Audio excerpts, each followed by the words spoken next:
What's going on, guys? Welcome back to my channel. Today's video is what I watched in April of 2024. This is where I take a look back and review what I watched at the movie theater, at home on streaming, and also from my physical media collection at home that I have seen before.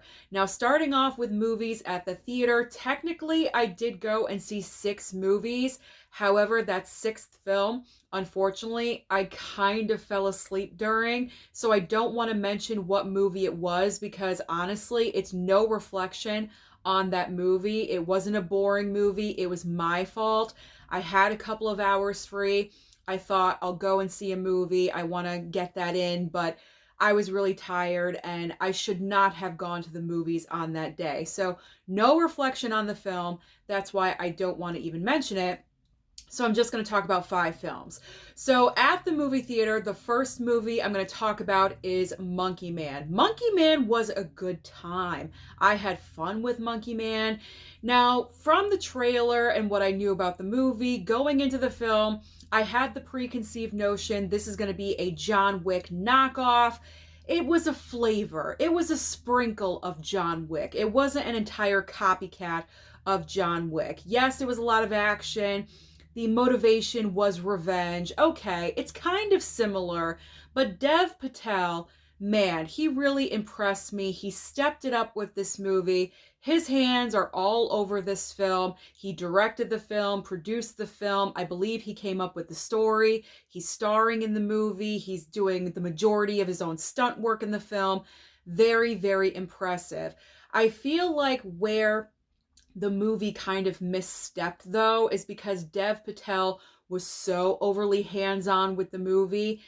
He was spread out too thin. I feel like if someone else, as a more experienced director, directed the film, that would have enhanced the movie. And I feel like because Jordan Peele produced the movie, I feel like Jordan Peele should have directed this film. I really do. Now, I understand that this movie was actually supposed to go to streaming, I believe on Netflix, and for some reason they took it off of streaming and wanted to put it out into the movie theater, which, hey, I am all for.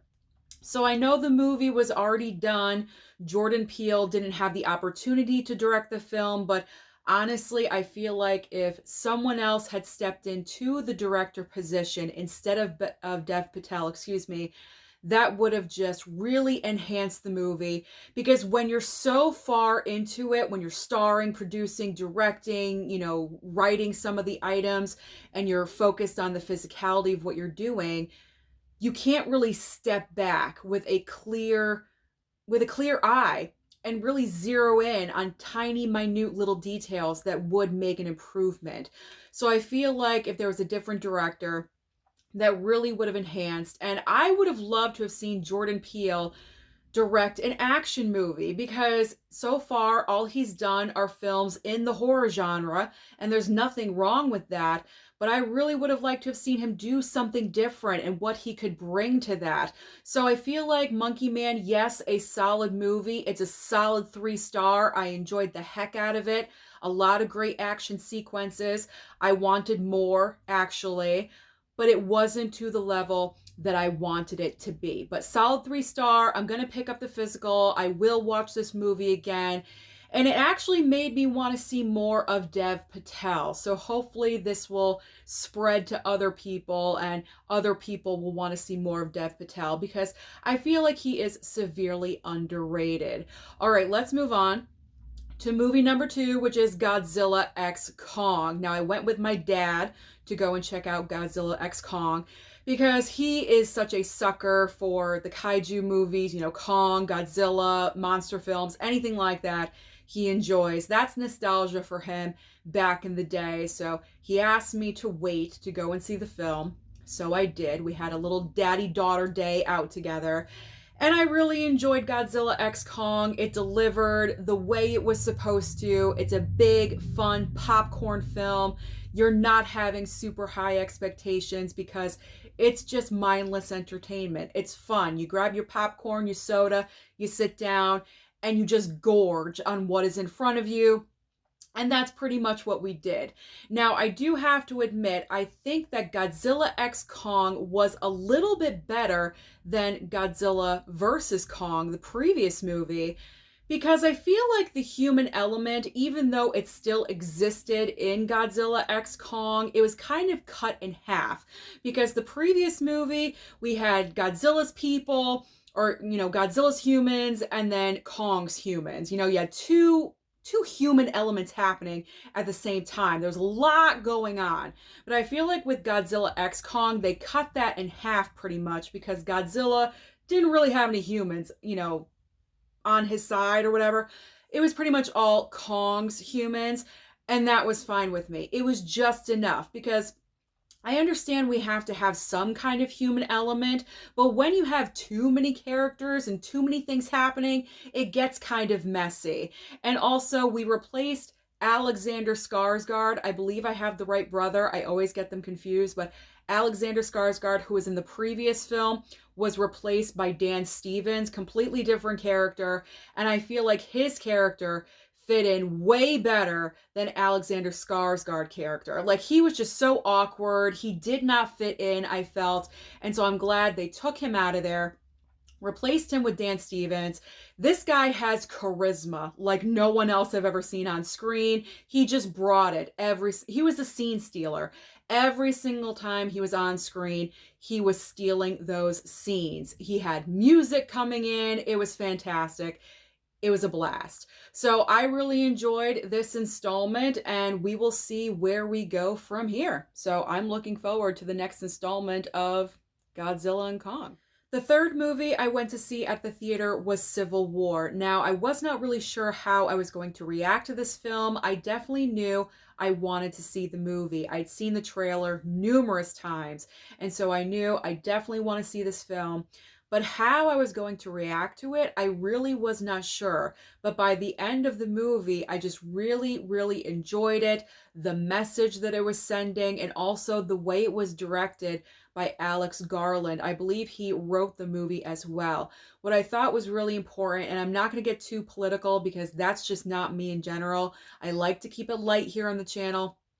I don't get too deep into politics. I don't have the knowledge. So if I don't have the knowledge, I don't really like to talk about it because I'm just not like that. But what I really enjoyed about the directing style of the movie is that Alex Garland did not pick a side and say, this side started it. No, it was this side. It remained very, very neutral. And I feel like that was important because I feel like if he picked a side, that would have really, I don't know, maybe affected the movie in a negative light or something like that. You know what I'm saying? So I'm happy it remained neutral. But this movie, if you still have not seen it, is about a group of photojournalists that are traveling across the country during a second civil war that has broken out in America, and eventually they want to get to the president. And so during their travels, they're encountering all of these horrific experiences, and it really, really opens up your eyes because in the back of your mind, you're thinking, could this happen? Could this happen to us? Is this around the corner? Like, never say never, in my opinion. Never. I don't count out anything nowadays, and if anything like this ever occurred, it would be complete and utter disaster. It's eye-opening. It really is eye-opening, and from the first gunshots that are ringing out on screen, the sound of in this movie is absolutely insane. So if you've not seen Civil War, I really do recommend you go and see it. It will be coming out on physical media, I believe, sometime in July. I've already placed my pre-order for the 4K, and I'm looking forward to watching it again because, like I said, it really is an eye-opener. It makes you think. This is not a movie you go to see to have a great time. This is not that film. A lot of really horrific experiences. That's all I can come up with. A lot of horrific experiences happen on screen in this movie. So you do have to prepare yourself. You do. Kirsten Dunst gives a fantastic, very subtle performance, which I do appreciate because sometimes actresses can go over the top, but she was perfect. She's very subtle, very low. She's just very beaten down in the movie with her character and everything that she's seen over the years as a photojournalist. She's numb at this point, pretty much. And she delivers this performance amazingly. So definitely check out Civil War. All right, let's get out of the seriousness. We got to get out of the seriousness with Abigail. Let's talk about a fun vampire movie, okay? Abigail was great. I have been craving a fantastic vampire movie for so long. I kind of had high hopes last year with Last Voyage of the Demeter. It just did not deliver to my expectations. I was a little bit disappointed. It was still a good movie, don't get me wrong. I think I gave it a 3-star, but Abigail delivered. Totally gave me everything that I wanted in a vampire movie. Now, these are the directors, Radio Silence, that directed Ready or Not, and also Scream 5 and 6.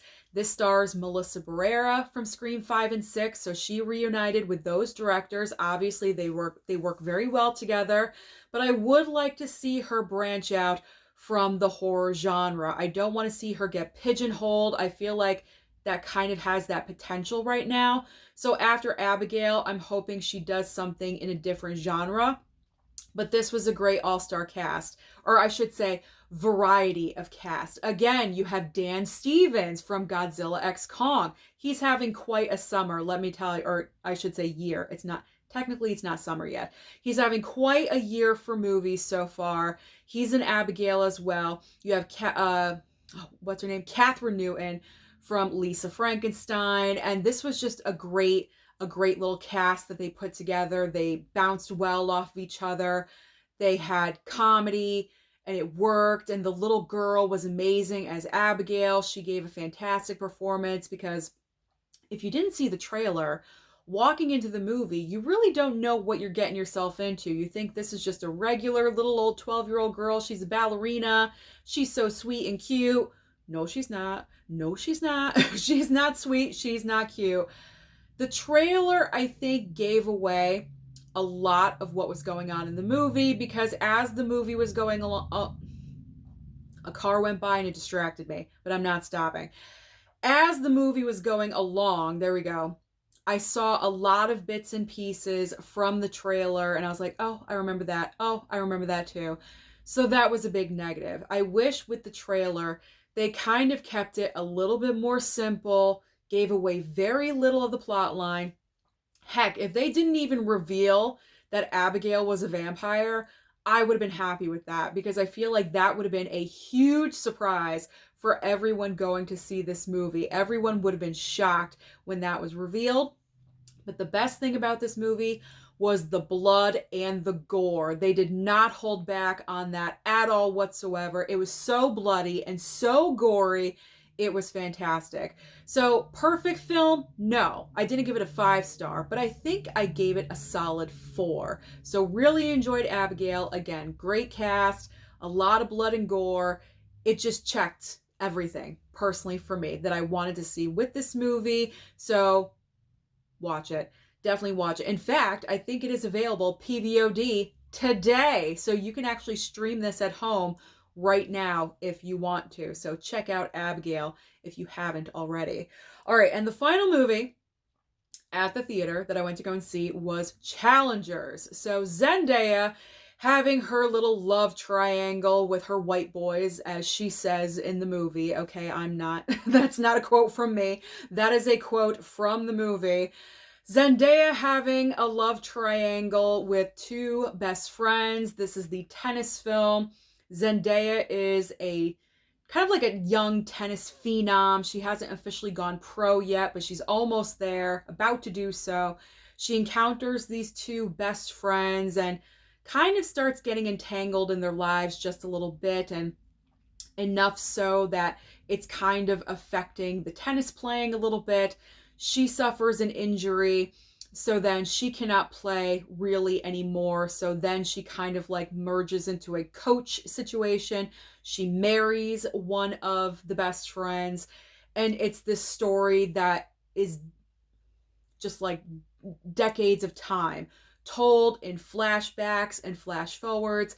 I think that's what I disliked about the movie the most, was that we were flashing back all the time. It's like 5 minutes flashback, 10 minutes flash forward, a year flashback. It was constant. It was constant flashing back and forward, and it got kind of exhausting. So I think that was a part of the movie that I just did not really care for. It's a solid 3-star film. I wasn't overly impressed by the movie. There were some aspects about the film that I really did enjoy, like the perspective if you were the tennis ball and they were playing tennis with you. I thought that was really cool, the way that was shot, like you're the tennis ball and they're hitting you back and forth. I thought that was really, really well done. I liked that a lot, but it just wasn't perfect. It's not a perfect 5-star film for me, but it's not the worst movie I've ever seen this year. So it's right smack dab in the middle. It's a solid 3-star film. Would I watch this movie again? Yeah, I would watch it again. Maybe I missed something. I don't know. That's why I do like to revisit films. Maybe I'll miss something and I can pick it up, the second or third round when I watch it. But I thought Zendaya is obviously the standout. She is the star of this movie, and she really grabs your attention. And I felt like whenever she was not on screen, it was noticeable. You wanted her back in the room. So that's great. That is great for Zendaya and good for her career going forward, because you want to see her on screen. We could care less about the other two guys. At least in my opinion, Zendaya was it. She was the star. So I enjoyed Challengers. It wasn't the best movie, like I said, but I enjoyed it for what it was and the point that it was trying to get across. All right, so those are all the movies that I saw at the theater. So now we are going to talk about movies on streaming, movies and shows. We got a lot to talk about. I'm going to try to speed through this, and I know I say that sometimes, but I'm going to try. I'm going to try my best. Okay, so my notes, as you guys know, are right next to me. That's why I'm looking over constantly. So the first item on streaming was Apples Never Fall on Peacock. So this was about a family. This was a series, I think it was about 7 episodes long, based off of a best-selling book I had never heard of. So I didn't know what was happening with the show. I didn't already know the ending or anything like that. So the stars of this series, the stars of the series, you have Annette Bening as the mom of the family. You have Sam Neill as the father of the family with 4 children. Now, this is a kind of series where the mom goes missing in the first episode, and then the rest of the episodes, you're trying to put the puzzle pieces together as to what happened to her, where has she been, what's going on, secrets are revealed. It's like every kid has a dark secret that comes to light through the investigation. So I was into it. I gotta be honest. I was really into it. Everything was being, every layer was being unraveled like an onion. You know how onions have layers and, you're peeling back those layers? That's what this show was, Apples Never Fall. So when it came to the final episode, I was ready. I was like, yes, let's do this. Let's find out what happened to the mom. How'd she die? Because they implied that she was dead, so I'm like, what happened? And I'm not going to reveal what happens, but it wasn't what I wanted. It's like I was going along with this show for 6 episodes and I was committed. I was dedicated.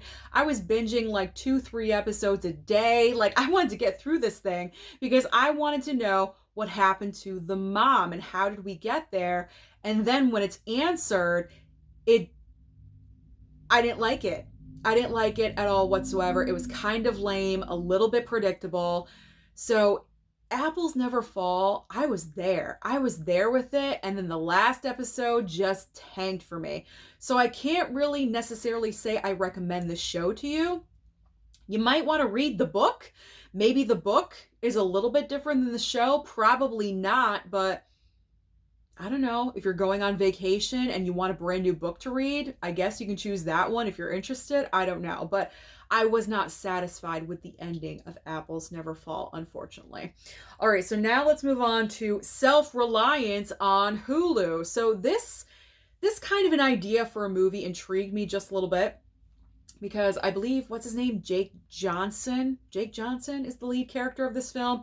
He directed it. I believe he wrote it as well, and he's also starring in it. But the concept of the movie is that he's on this game show on the dark web where he's going to win a lot of, I think it's $1 million. He's going to win $1 million if he can survive 30 days. And the kind of like the catch, if you will, is that he can never be alone. He can never be alone, because if he's alone, then anyone can come and attack him and kill him. And if he is killed, then obviously, he's dead. So he doesn't win the $1 million. So, but there's a bunch of scenarios that you don't think about where you're alone, like going to the bathroom, like when you're on the toilet, you're alone, so you're vulnerable. So there's many instances where he has someone with him as he's using the toilet. So that was funny. I thought that was really funny. And I thought it was great because you have the potential of using so many weird and wacky characters as this other person that you need to be with. Like, he was using a homeless person at one point. He met up with another girl played by Anna Kendrick who was also playing the same game. So you're having two players playing the same game. So now they're together, so they're not alone. So they're kind of cheating, but not cheating. And I was enjoying where the movie was going. And the movie's only an hour and a half, by the way. But I felt like by the halfway point, it was kind of starting to fizzle out. The whole concept was fizzling out for me. And as it was kind of like rolling into the last like 10 minutes, I was like, can we wrap this up? I was getting bored. I was getting bored with it, and I was getting done with it. So it was fun to watch for like an hour and, I don't know, an hour. But like the last half hour, I was done. I was out of it. I'm like, okay, this is just getting ridiculous at this point. But I felt like we just needed more instances of his character being attacked, because he figured out, yeah, I can't be alone. But then he never really gave his character any situations where he was alone unintentionally to be vulnerable, to be attacked, if you're following what I'm saying. So because he figured out I can never be alone, he always had someone with him. So they were just bantering the entire time. And it really wasn't a lot of action going on. You see what I'm saying? So I just wanted more of him being alone, surprise being alone, being attacked, and having to survive, because those scenes were really funny and totally ridiculous, by the way. I think there was like a sumo wrestler coming at him at one point. Like, there were a bunch of weird and wacky characters that were coming to kill him. There were like ninjas and a cowboy. Like, they were all weird characters. And I wanted to see more. And there could have been more, but there wasn't. And there just wasn't. And then the movie ended, so it was done. So it was just okay. I'm happy I saw it, but no need to ever watch it again. So I'm good with Self-Reliance. All right, next up. You Hurt My Feelings over on Paramount Plus. This was fun, and I did not realize that this was from A24. Now, the script for this movie was the number one thing that I enjoyed the most. The script for the film was extremely smart. You have Julia Louis-Dreyfus playing the wife of this couple, and she's a writer, and her husband is a therapist. And it seems like he's not very good at being a therapist, because all of his clients really aren't getting better. As the film goes on, they kind of flash to his clients, and they're all like crying and whining and complaining, and they feel frustrated because they're not getting anywhere with going to therapy. So I feel like he's really not that great as being a therapist. Now, Julia Louis-Dreyfus, she is a writer. She writes, I think, books. She's also a teacher. She teaches, like, I think, creative writing at a college or something like that. But the conflict of this movie comes in because she is writing, I believe, her second book, and she's shown copies, drafts to her husband. And without her knowledge of her being there, he has a conversation with someone else about the book, and she overhears him talking about it, and that's when he admits he doesn't really care for it. So he doesn't really care for her writing of this book and where it's going. And that hurts her feelings. Hence the title, You Hurt My Feelings. This was a great movie. It really, really was. But the only problem with the film, it's a one-time watch. It really, really is. I don't see myself watching this movie ever again. If I did, it'd probably be about 5 years from now. 5 years from now, I could possibly revisit it, but I really don't feel the need, which is a shame because Julia Louis-Dreyfus was just so good in the part. And like I said, the script was so great, but the rewatchability factor. So I'm actually happy that I never picked it up on physical, which is a shame because it is A24 and I do try to pick up all the A24 titles, but I don't feel the need to watch this one again. It's a one and done for me, but I really, really did enjoy it. So I recommend that you watch it too. And then you don't need to ever watch it again. You're good. It's a one-time watch. It's a one-time watch. And it was only like an hour, an hour and a half long, hour and 40. It was not a long movie at all whatsoever. So if you find yourself bored on a Saturday afternoon, then stream that on Paramount Plus. All right. Let's move on to The Good Mother over on Hulu, starring Hilary Swank. Hilary Swank is a 2-time Academy Award-winning actress.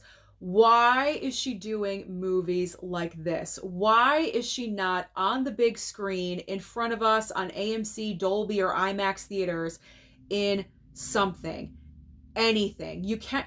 I can't even think the last time she was in a huge movie. Was it The Hunt back in 2019, right before the pandemic? Like, I'm trying to think of the last movie that she was in that was in theaters, because I feel like her career is just going in a direction. It ain't good. It is not good. And this movie proves it and shows it. So The Good Mother... And she ain't a good mom in this movie, okay? Like, I don't know why it's called The Good Mother, because she doesn't play a good mother. She plays a mom. She has 2 sons in the movie. One of her sons is a cop, and her other son is kind of dabbling in drugs. He kind of went the wrong direction, you know what I'm saying? He has a girlfriend. She is pregnant with their child, and unfortunately, she loses that son. Something occurs where he is lost, and so therefore... she's trying to figure out, teaming up with the girlfriend, by the way, trying to figure out what happened to her son in his final hours, who did he talk to, trying to solve the crime, what happened. Plus, with the bonus of having a son that's a cop, helps the situation as well. So that's what she's trying to do in this movie. Why she's not a good mom, that's why she's a good mom. But everything else about her is not. She's a severe alcoholic from losing the son. She's drinking all the time. It seems like she could care less about life. She's just existing. She's not really living. And I feel like also that's because she lost her child. Okay, yes, that's going to happen. That's going to occur. But there's really no redeeming great qualities about her character at all. I felt like Hilary Swank was phoning in this performance, which really surprises me because I saw some credits afterwards and she is a producer on this movie. And when an actress or an actor, whoever, the performer, when they're also a producer, that usually means this is a passion project for that actor. They want to be in the movie, they want to produce it, they want the ownership of it. She wants the ownership of this. This was not a good movie. This was not a good movie at all. I saw everything coming. I really did. It was like, let's leave the breadcrumbs. It was a little bit twisty. There was a little bit of a twist, I guess. But it was like, let's leave the breadcrumbs for every obvious element to ever be in a movie. Okay, there we go. And we're at the end. It's not good. It's obvious. I don't know. It's a 2-star. It's a 2-star movie. You don't need to watch this. You really don't. I mean... watch it if you want to see all the highlights that I just mentioned to you, if you want to, but you really don't have to. I just feel bad for Hilary Swank because I feel like the reason she's putting out movies like this is because she cannot find work anywhere else. And that kills me because, like I said, she won 2 Academy Awards for Best Actress, and this is where she's ending up. It's a shame. It really, really is. I hope she has something better, soon. I think she just gave birth not too long ago. I think she had twins. So hopefully, she can get back into the ring with major roles after having the twins and just, get on the big screen again. That's what I want to see for Hilary. All right. Argylle on Apple TV Plus. So Argylle I saw at the movie theater. Of course I went to see it at the movie theater. It has Sam Rockwell in it. I was there opening day like this. Like in heaven, watching Argylle. Now listen, I know Argylle is definitely not one of the best movies of the entire year. It definitely has its flaws. It's weird, it's funky. Towards the end, it is downright ridiculous. A lot of the time, it was giving false endings. You thought it was going to end, but it didn't. It continued, and then it continued, and then it continued. I thought it was going to end like 5 times, and it just kept on going for another 20 minutes. This movie is overly long. It's about 2 hours and 20 minutes. There's no reason for this film to be that long. But you know what? I can't help but just have fun with it. I can't. Like when we streamed Argylle, it was like a Friday or a Saturday night, and I was like, you know what, Mom, let's stream Argylle. Sure, no problem. So we all watched it together, and we were laughing at it and having a great time. And I feel like when they were making this movie, that was the intent that they had while they were making it. I think they just knew everything was ridiculous, and they just embraced it and said, you know what? Let's deliver it. Let's just deliver the ridiculousness, the over the top. And they did. And you know what? I had fun with it. I have fun with it. I'm sure other people are going to disagree with me. It definitely was not what we expected, especially with Henry Cavill not being a lead. We all thought that was going to happen. And it was not. It was my man Sam and Bryce Dallas Howard as the leads. But you know what? I had fun. And I'll watch it again. I had a good time. I had a good time with it. So that's all that matters. All right. Oh, okay. Let's talk about this one. The Regime on Max, starring Kate Winslet. Now, I love my Kate. You guys know this. I just showed you my entire Kate Winslet collection. Heck, she just sent me mail just a couple of days ago. She sent me some mail with one of her movies that I did not have. But this show was so weird. I cannot actually tell you how weird this show is. I think it was about 6 episodes, if I'm remembering correctly. And Kate Winslet in this show is like the leader of a country in Europe. However, she's not a very good leader. She has a lot of like personal idiosyncrasies that are just like really awkward and weird that don't really make her the best kind of leader. Like the show opens and one, I'm laughing at it because I'm having flashbacks. The show opens and Kate Winslet's character lives in this ginormous like estate, and of course one of her, I want to say minions, but like employees, is giving a guided tour to one of the brand new guards, I guess, that is going to be working for her. And there's like mold in the entire estate or something. There's like this fear of mold going around, and so everyone is dressed up like it's, COVID, and everything is like, protected, and then like they're afraid something else is happening on the estate, so they're steaming potatoes everywhere. Like this show's weird. This show is weird. That's just the tip of the iceberg of what's happening. And like I said, I don't even know how to describe this show. I really, really don't. Kate Winslet gives a performance unlike anything I've ever seen before. First of all, I don't know if this was her choice or not, but she's like drooping her lip in like a certain direction on top of having a lisp as well. So it's like the weirdest like speech dysfunction I've ever heard come out of Kate Winslet. I was laughing at this show, and like every episode I couldn't control myself because it was just so ridiculous.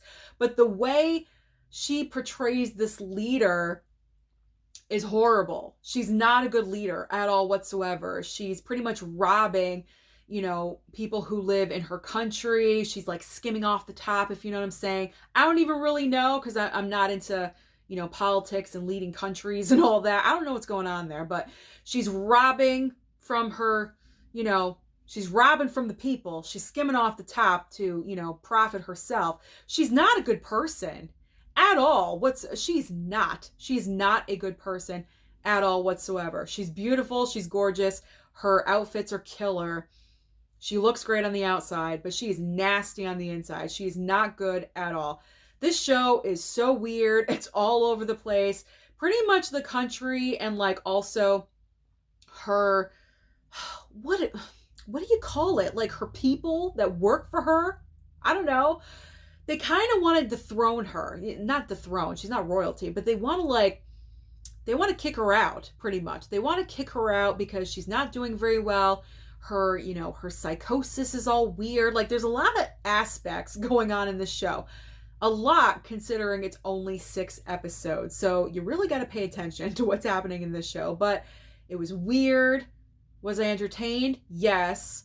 Is there going to be a second season? I don't think so. Would I have watched it? I'm not sure. I don't know. Part of me was like, oh, thank God the show's over. And then the other part of me was like, how would they continue this? You know what I'm saying? I have mixed feelings about the show, but this is definitely one of the weirdest parts, probably the weirdest I've ever seen Kate Winslet do, which is all the point of acting. Like when you're an actor, you want different roles, and this was completely different for her. So I can't necessarily say I recommend because it's just so off the wall, but it was never boring. I will say that. It was never boring. Okay, now let's talk about The Zone of Interest, also on Max. Whew, oh my gosh. Okay, going from heavy, like a heavy topic, to an even heavier, like the heaviest of topics. So The Zone of Interest, the reason why I watched this movie was because it was nominated at the Oscars. It was up for Best Picture.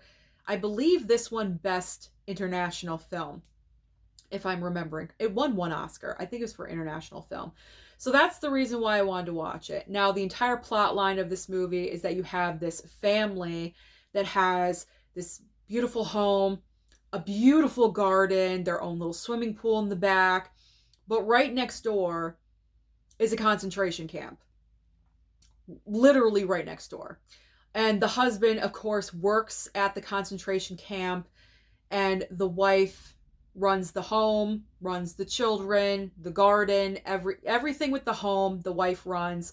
He literally walks out the back door, walks maybe 10 steps, opens up a gate, and he's in Auschwitz. Okay, it is one of the most disturbing movies I've ever seen. Now, just to give you a heads up, there is no actual showing of anything physically happening to anyone in this movie. Everything that you know about what's going on beyond that wall is through sound. That's the most brilliant part of this movie.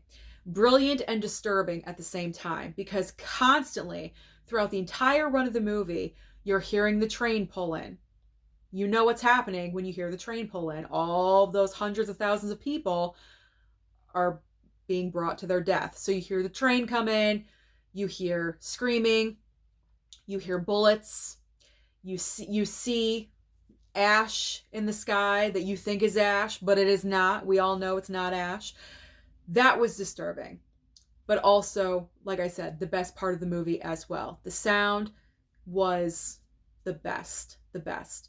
But also this movie just disgusted me at the same time, because while you're following along with this family, in particular the wife, the character of the wife, like I didn't like her. I mean, how can you like a family that lives right there, right next door to the concentration camp, and the father is going to work there every single day, and the mom, this is the scene that killed me. The one scene that I really hated was, I think it was her mother. Her mother ended up visiting.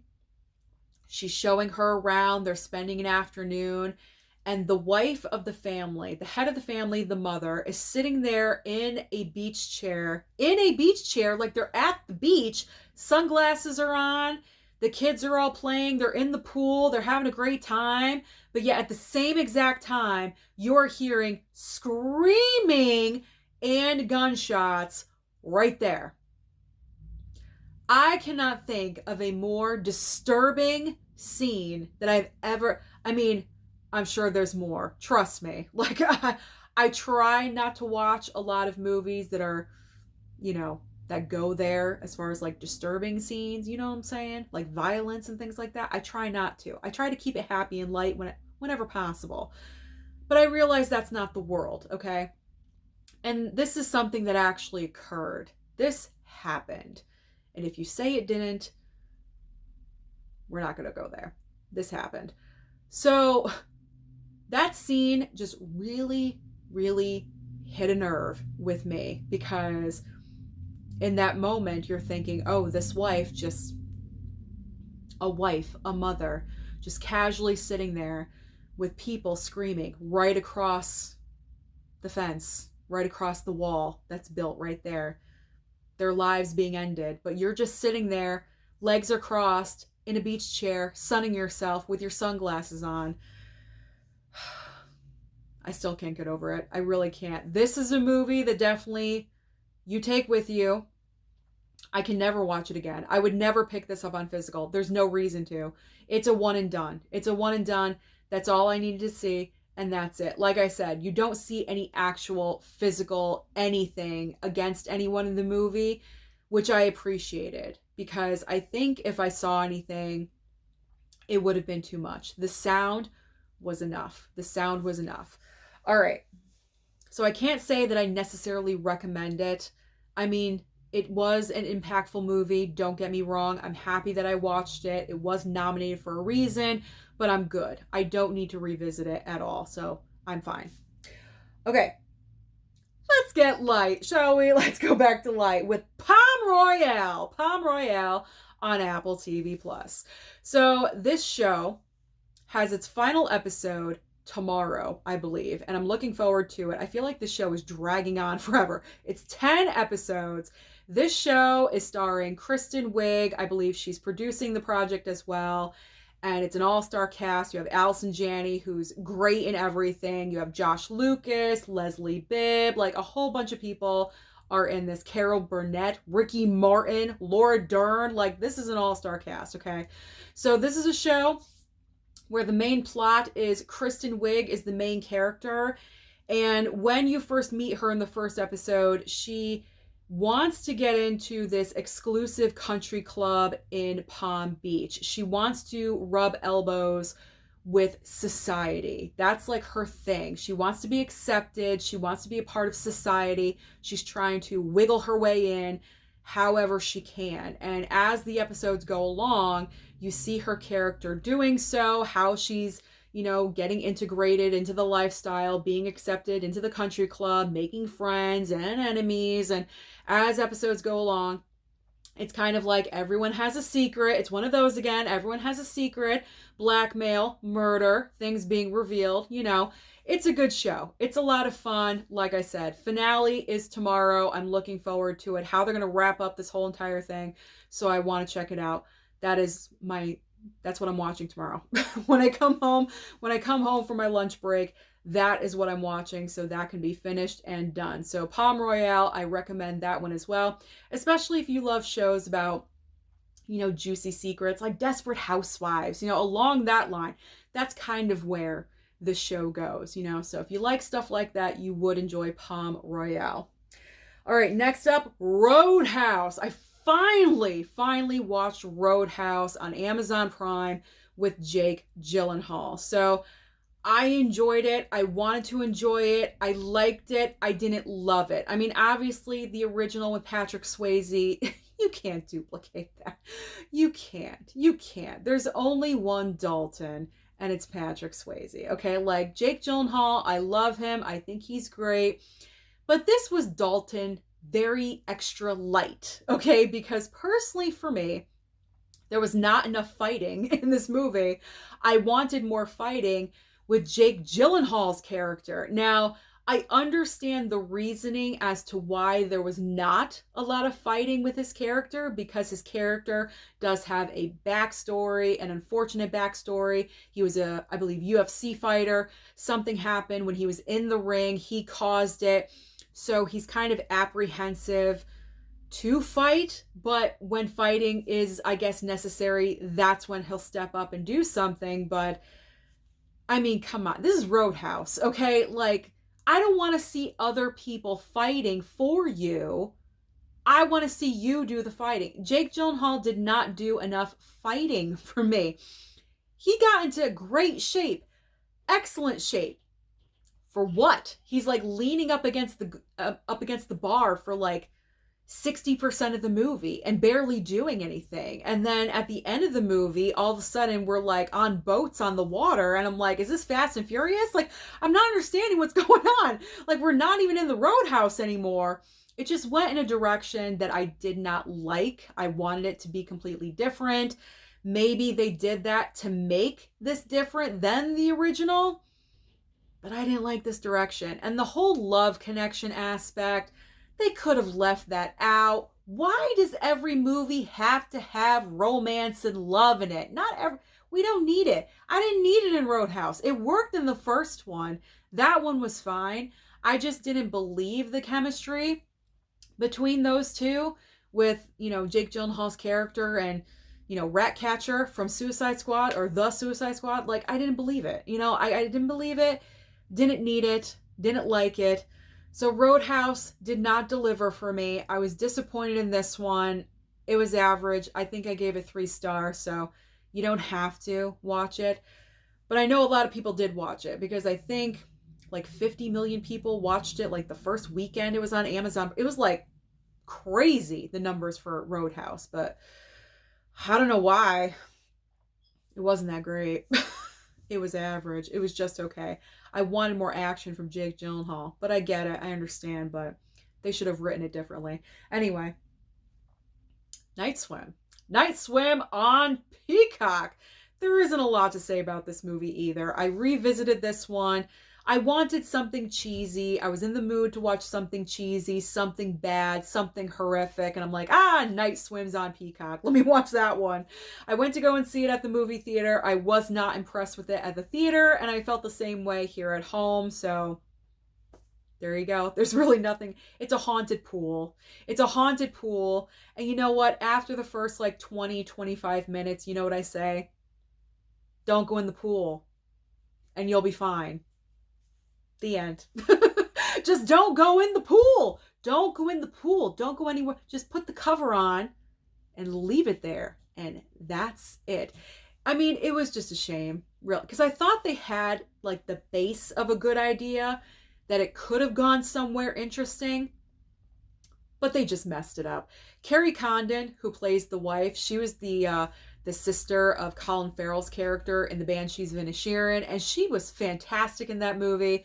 She carried this movie, okay? Like, she carried this movie on her back. She was the best part about this film because this movie was just so ridiculous. It was the pool sucking souls. It, like, takes something to give something. And, you have Wyatt Russell, who is the father in the movie. He has MS, and he goes into the pool to relieve, and which is true. My mom has MS, so this is a true fact. I know this. When you float in water, you feel so much better. The strain's off your muscles. You feel fantastic. So that's believable. That's real. But like at one point, he just starts going overly crazy. He turns into like Amityville Horror. And it's like, what is going on, Wyatt Russell? Like bad acting. Bad acting. Like Carrie Condon was great. He was absolutely horrible, which is ironic because he's the son of 2 iconic actors, Goldie Hawn and Kurt Russell. So what's going on, Wyatt? What is going on? Okay, you have no excuse to give a horrible performance like that, considering you come from Hollywood legacy. Okay, so that was just disappointing. I mean, that's probably the choice that they wanted him to go in, but it was just a carbon copy of like Ryan Reynolds' performance from the Amityville Horror movie. You know what I'm saying? Like towards the end of the film. If you've seen Night Swim, you know what I'm talking about. So, not a fan. I wanted to rewatch it just in case I was being a little bit too harsh in the movie theater, and I wasn't. I was not. So I'm good. I made the right decision. I did not pick it up on physical. So if I ever do want to watch this garbage again, there's always Peacock. There's always Peacock. There's always streaming. I can always go back to it. All right. The final movie, Napoleon on Apple TV Plus. I finally watched this gosh darn thing because I mentioned in prior videos that I was going to stream Napoleon, and apparently I didn't stream it quick enough, and people were asking in the comments, what about Napoleon? Why haven't you seen Napoleon yet? Because Napoleon is like 2.5 hours. I need a certain time frame to watch a movie like that. Plus, I can't be sleepy. You know what I'm saying? Like, I can't be sleepy. I got to be able to pay attention. I want to pay attention. So I need the right time frame to watch a movie like that. So I finally watched Napoleon. Okay, so Napoleon, this is about Napoleon Bonaparte, you know, being one of the worst leaders in the world. At some point, I guess he was great, but his ego just completely inflated and got in the way. Joaquin Phoenix plays Napoleon, and then you have Vanessa Kirby, who's playing Josephine. Now, I can't really, I don't know.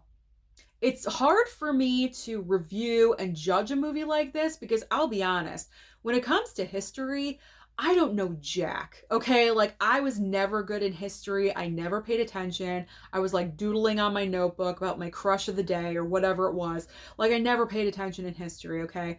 So reviewing and talking about historical movies is difficult for me because I really don't know what is truly accurate and what is not because I'm not going to read. I'm not going to read about it. I don't have time. So this one was difficult for me. I knew a lot of people were giving the film a lot of harsh reviews. I feel like this film really got mixed, either really harsh negative reviews, or you did have some people say, it's pretty decent, it's not that bad. I never saw anyone say, oh, this movie's perfection. Like, this is the best movie. No, absolutely not. I did not. I feel like Joaquin's performance, he's definitely delivered better. Definitely delivered better. I think Vanessa Kirby gave the strongest performance in my opinion, but she physically wasn't in the movie enough. I kind of wanted to see her more because they did have her as like a voiceover, you know, when she was writing letters to Napoleon, they would have the voiceover of her, but physically, she was only in the movie maybe out of 2.5 hours, like half an hour because it was just little teeny tiny moments and that was it. And they would cut maybe 35-40 minutes, but that's it. Like that's the most that we get of her in this movie. Very, very short scenes and sequences. And I felt like she was the strongest actor in the movie. She's good. She is very good. I feel like she has a very strong filmography. So I'm looking forward to seeing what she's going to do in the future, especially with Marvel. But anyway, so as far as Napoleon as a movie, I mean, I'm just putting it in the like overall average category, 3-star. I wasn't totally wowed by it. I wasn't disappointed by it because I don't know enough about history to be disappointed by it. But I gotta say, Ridley Scott, I just feel like Ridley Scott, who directed this film, is so much better than this. I mean, he gave us Alien. He gave us Gladiator. Like, he's given us so many great iconic movies, and I feel like his last couple of films, even though The Last Duel was great, I enjoyed The Last Duel, that tanked at the box office. House of Gucci it didn't get good reviews, even though it did get, you know, nominations, and it did pretty well at the box office. And then we have Napoleon, another like flop for Ridley Scott. And I'm just feeling bad for him. Hopefully he can come back with Gladiator 2. Who knows? But I feel like Ridley, you got to get back to your basics, man. Like Alien and, you know, Gladiator. Like those movies are amazing and you're a great director for a reason, but not for this. Not for this and not for House of Gucci or, you know, anything prior to this. So we got to get Ridley Scott back on track. So, I mean, Napoleon to me, in the middle of the run, just okay. All right, so now that I've blabbed about movies in the theater and at home on streaming, let's talk about the movies really, really quickly that I saw on physical media. All right, so now let's talk about the physical media, and I apologize about my face. I know it's getting so red now that we're heading into summertime. You can expect this pretty much in every single video because when the temperature rises, even though my room is here underground, I still get warm. I cannot help it. And you know what? I'm me. I'm not going to sit in front of a fan for 45 minutes before I film. I'm over that. So this is what's going to occur. This actually isn't too bad, but it definitely got more red as the video has gone on. So I apologize about my redness, but get used to it for the next like 4 months or so. All right, so what did I watch? Audrey and Katherine Hepburn movies last month in April. So we have the Audrey Hepburn 7-film collection pack.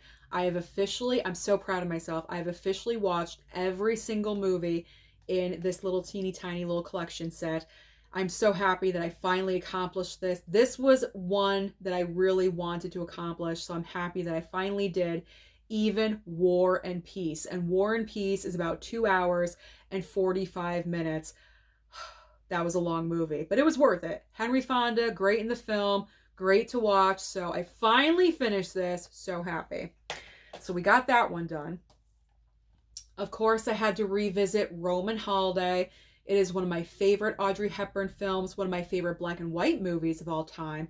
I just love this film. It's so charming. She is absolutely just so wonderful. And I think that's why she won the Oscar for this film, because the way she portrays the princess in the movie is just so beautiful, so natural, so wide-eyed, wanting to see the world and just explore and be a regular person for one day, just one day. And I love it. I love it. So Roman Holiday. Katharine Hepburn in Summertime. My mom, Mama Blu-ray, loved this movie. She absolutely loved it.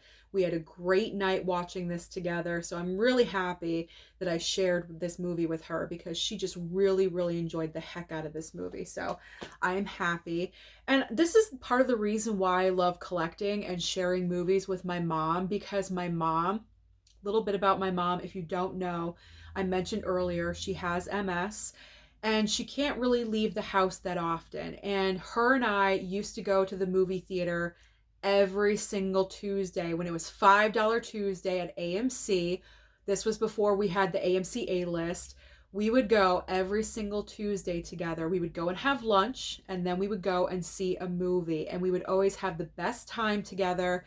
We can no longer do that because my mom's disease is advancing all the time. And so pretty much she stays homebound. And this is also, I'm getting into so much detail right now, but I feel like I've never explained this before. The reason why I cover streaming is because I think about people like my mom that are housebound and are not able to leave their homes to go to the movie theater, that still want to experience brand new movies and programs and things like that. So that's the reason why I talk about streaming here on my channel, even though I am primarily physical media.